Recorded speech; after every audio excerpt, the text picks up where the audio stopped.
What's up, y'all? It's your girl, Sakina, and I'm back with another review. This is my review for The Real Housewives of Salt Lake City. This is Season 6, Episode 10. Now, let's go ahead and get into it because it's 5:45, and I don't want to be here all night with y'all, okay? I do love y'all, however, I'm in training, and I just be glued to my desk all day. I don't want to be glued to this camera all night, all right? So, let's get this party started. So, it opens up at Whitney's house. She is hosting the girls, minus the brunettes, which is Lisa and Meredith, because she wants to have something like a potluck for Brittany. Now, listen, white people in potlucks, sketch, okay? Immediately, no. But, you know, that's them. Marry, eat with caution. Anyway, Angie has this bright idea to do a high body count hairstyle on all the ladies. So she takes some hairspray and teases all the girls' hair so it's all over their head. Of course, you already know Mary. Mary is not participating in that. And really, I told y'all, that bugs me when she doesn't do it.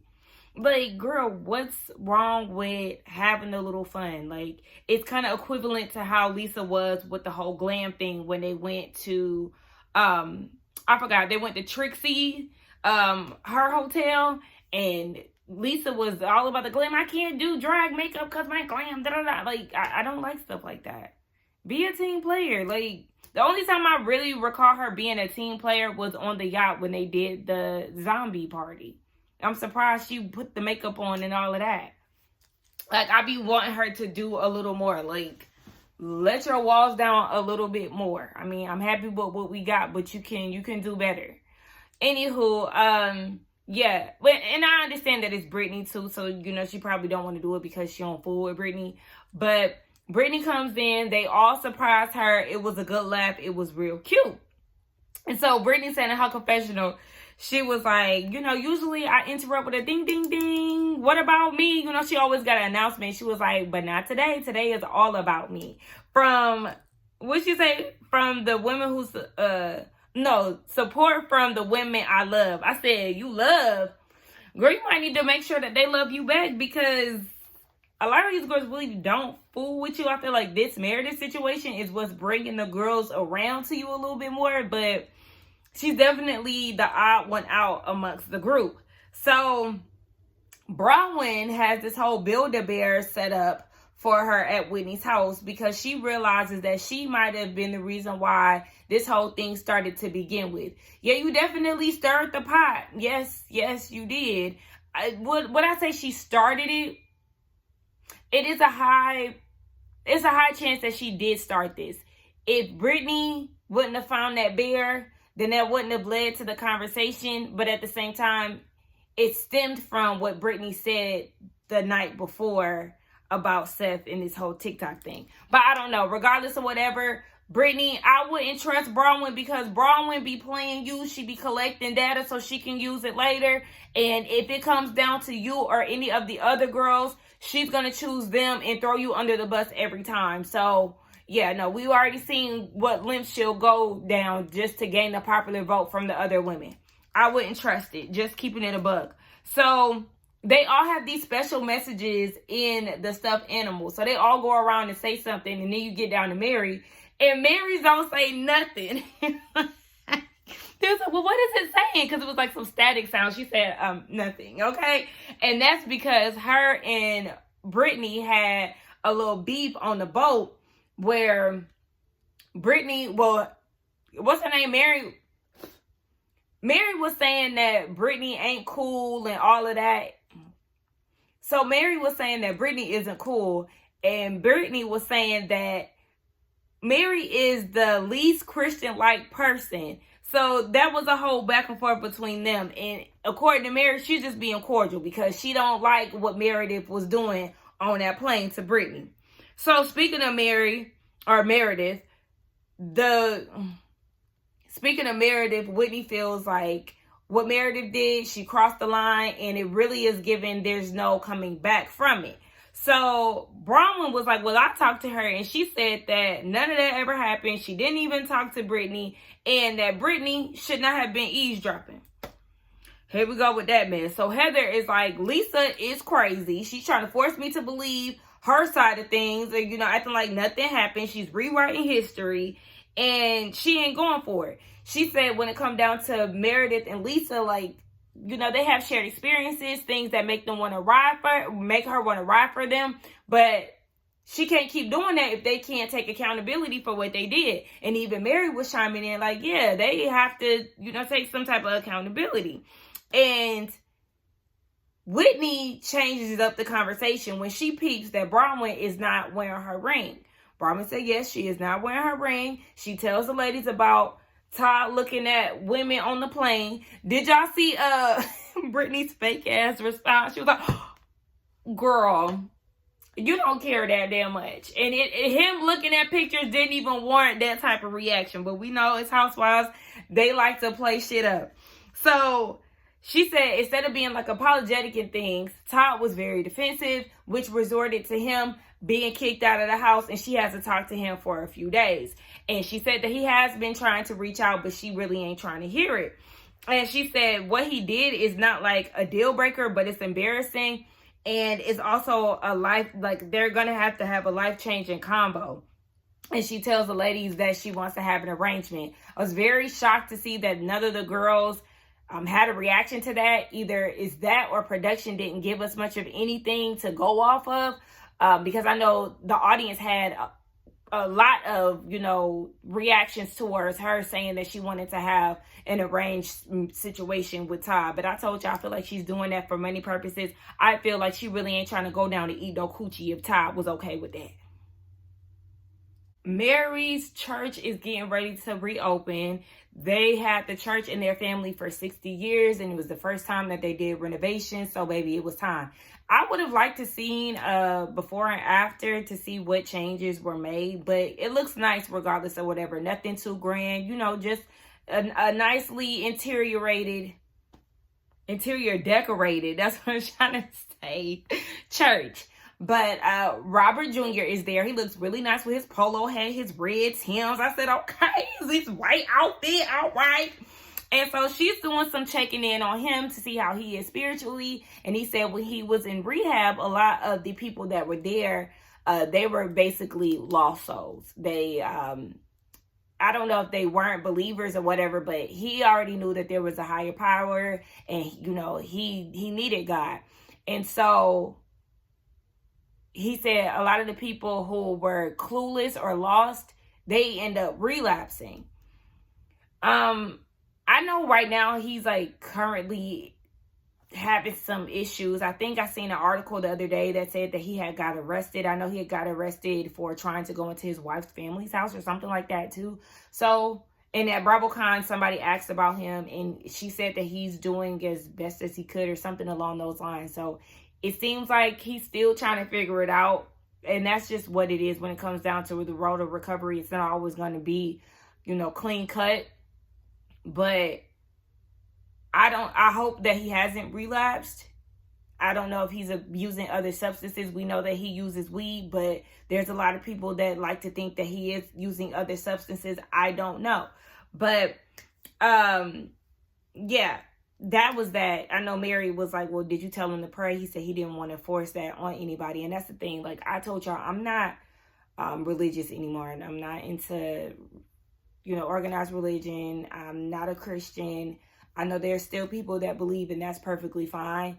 But there's like, you know, people that try to get you to, you know, come into their church or, you know, become a believer and all of that. I do believe that there is a higher power. I'm just not really into religion like that. So I was on the Beltline the other day. Anybody who live in Atlanta or came to Atlanta, y'all know what the Beltline is. I was walking the Beltline, and this girl was like, do you believe in God? Just out of nowhere. And I'm like, I didn't even answer. And my friends was like, yeah, like, you know, trying to get her out of there. And then we walked further down, and it was this dude on a megaphone. You need to believe in God. And like, all of that be too much.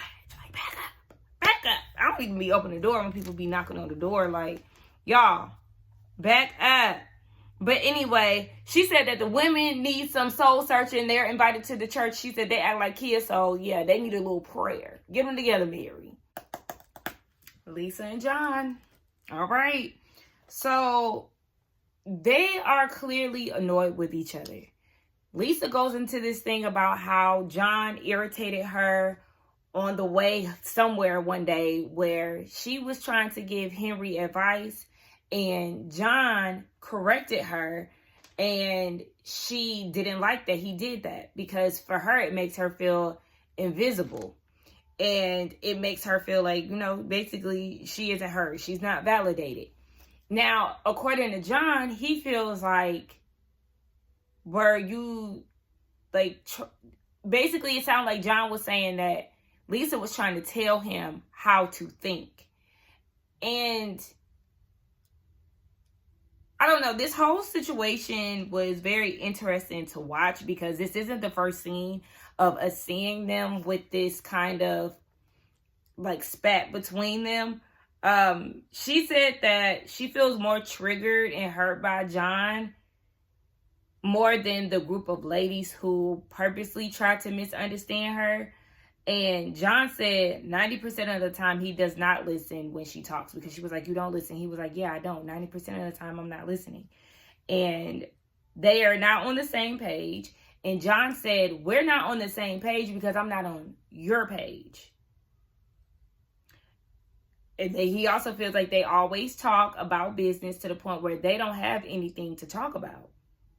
Lisa doesn't feel that way.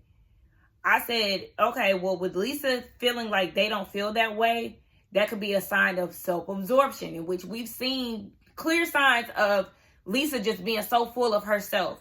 If your husband is saying that all y'all talk about is business, and to the point where he feels like there's nothing else to talk about, what's probably happening is, she talks about what she has going on, with the group or whatever is going on in her life, and she's not leaving room for him to talk about what's going on in his. Or she might not be asking him questions about himself to where it feels like he doesn't really have much to say. He doesn't have much to contribute to the conversation outside of business talk.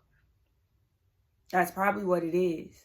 I've been in situations like that where I feel like a conversation is just one-sided, to where I feel like I've lost my voice and I don't have anything else to say. So that could be the case. One thing I know for sure is John is fed the fuck up. He's fed the fuck up. But that doesn't take away how Lisa feels. I'm not going to negate the fact that Lisa feels like she isn't heard in her relationship. She said that John isn't affectionate to her. And it could all be because of the way that they handle things. It seems like she doesn't like the fact that he points all the fingers at her and isn't really acknowledging his part, but it sounds like he is acknowledging his part. He's admitting that he doesn't listen. He says that she doesn't listen. She's so wrapped up in what she has going on, scrolling on her phone. He might be talking and she's like, what? You're in your own world. You're not, listening to what he has to say. He said he might have a business idea and she'll shut it down, basically because it wasn't her idea or because it's her way. They need to get into therapy. Lisa is crying and, she's clearly frustrated. He's clearly frustrated. It sounds like they have two different parenting skills. Use your resources, people, or y'all gonna be heading to Splitsville. But at the end of the day, I don't know. I just based off of how I see Lisa, I can see how we see her interact with the group. I can see her being exhausting in a marriage. But that doesn't mean that she has to feel, unloved or, unsupported by her husband. But it seems like he's always team Lisa. It seems like he do got her back, because there's been plenty of times throughout the seasons where we like, John, your wife was full of shit, but he's supporting her. It seemed like he'd be more on her side. I don't know. But like I said, therapy. Brittany, she goes and meets up with Jared. They're still on a break, but she's glad he reached out. This gives her a glimmer of hope. That's how you know that she's not serious. She's not being intentional with trying to get to know her kids.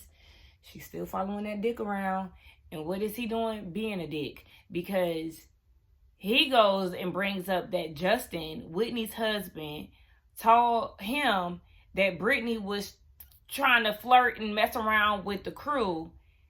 And Brittany was like, I'm trying to figure out why is that any of your concern because we're on a break. Well, thank you for saying that because I said, excuse me? Why should that even matter? Especially when Whitney is seeing you around town at the gym and everything else, introducing her to the random women that you're with. That's gaslighting 101, ladies, okay? He out here doing whatever the hell he want to do. God forbid you check him or anything like that, then he'll try to flip it around on you or make it seem like what you're experiencing with him isn't happening. Yeah, no. I just don't understand. He's talking about something. I had to get out what I went through. Excuse me? What did you go through? Justin telling you that she was flirting with other men? She was well within her right. The fuck is you talking about? Y'all see how big I wrote that I? Nigga, what? And so she was like, the last 2 years, he couldn't commit.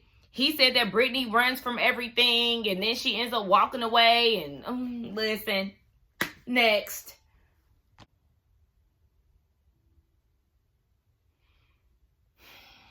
Bro, I'm so sick of this motherfucking, oh, I'm not good enough, I'm not funny enough, I'm not pretty enough. Bitch, gain some self-motherfucking esteem. Like, people, hey, for anybody out there, this is proof that money cannot buy you happiness. She's sitting here with all this money dating this old-ass man, crying, because he doing whatever the fuck he wants to because he got all the resources and he's in motherfucking charge. And he really somebody that if she had some money couldn't even breathe her way. But because he got all the power and control, she's sitting there insecure as fuck, crying, trying to convince him to have an open relationship. I want to evolve with you. And guess what? He don't want to do none of that shit. He want to do shit his way. Did y'all hear him be, well, I'm open to that. Did y'all hear him say anything like that? No. Because he still want control. He don't give a fuck about none of that. He don't. I was wrong. That's all he said. He was wrong. And guess what? He gonna still do whatever the fuck he want to do.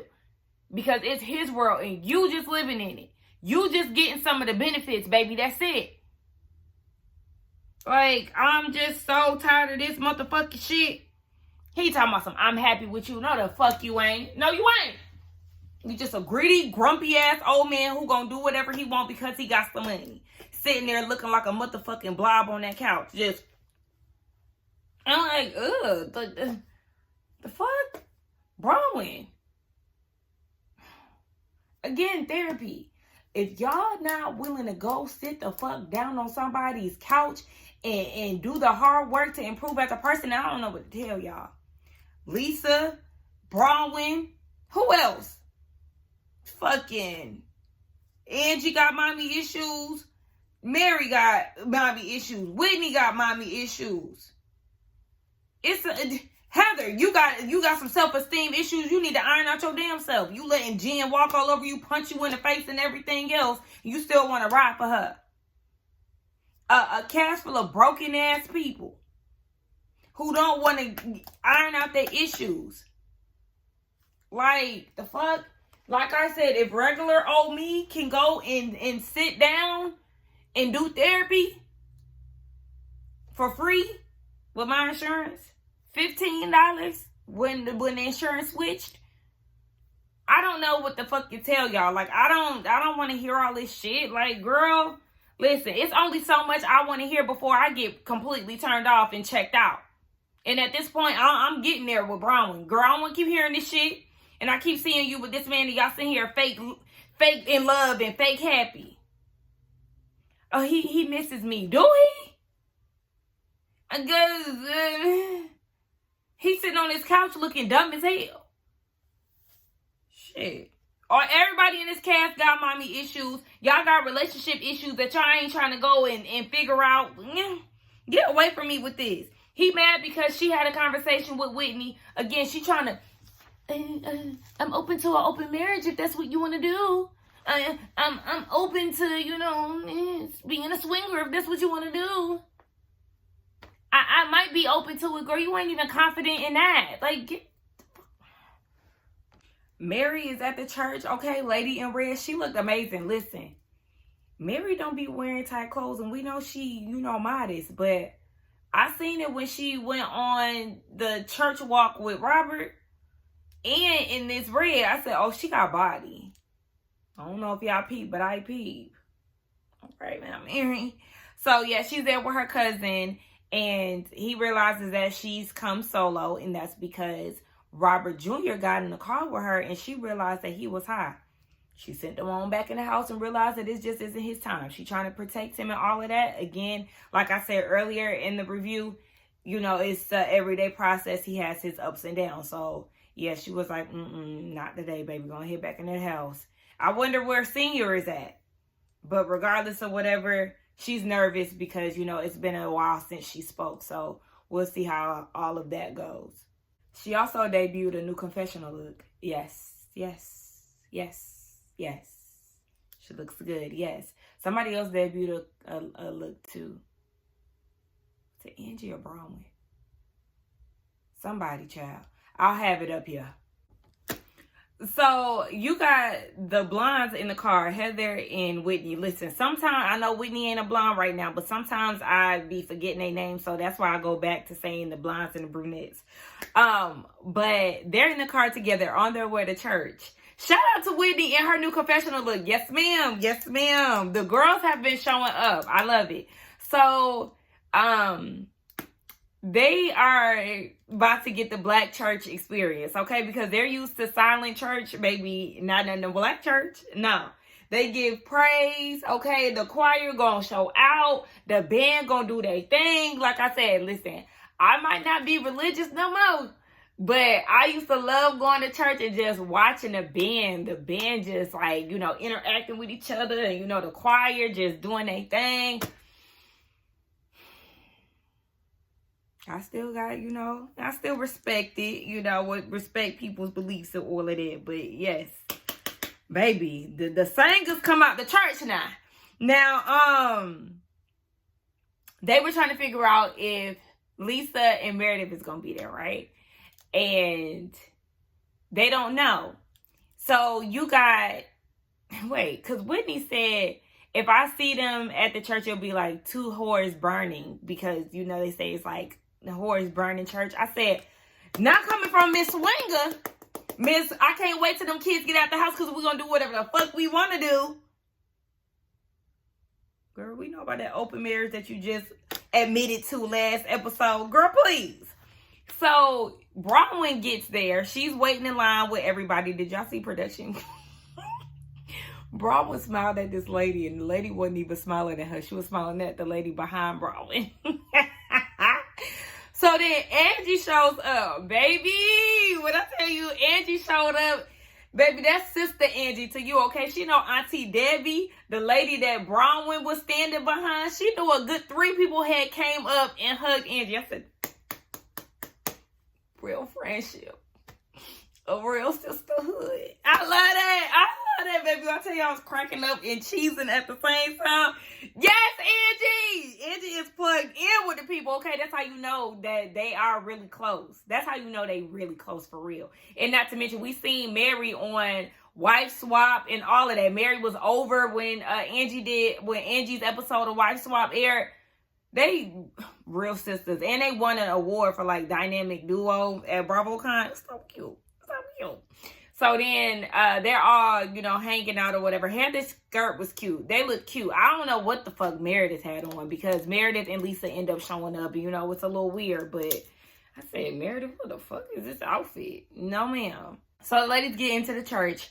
And Whitney is surprised that she even there because, she was a part of the whole cult rumors. And let me say this. I already know that there's a special on TLC or somewhere that is saying that Mary's church is a cult. Okay, we've been there, done that, baby. We don't really give a fuck. Like, I'm gonna just keep it a buck. Like, if there comes some truth to this, then I'll address it then. But if it's just speculation, then baby, we just gonna move forward and act like it don't even exist, honey.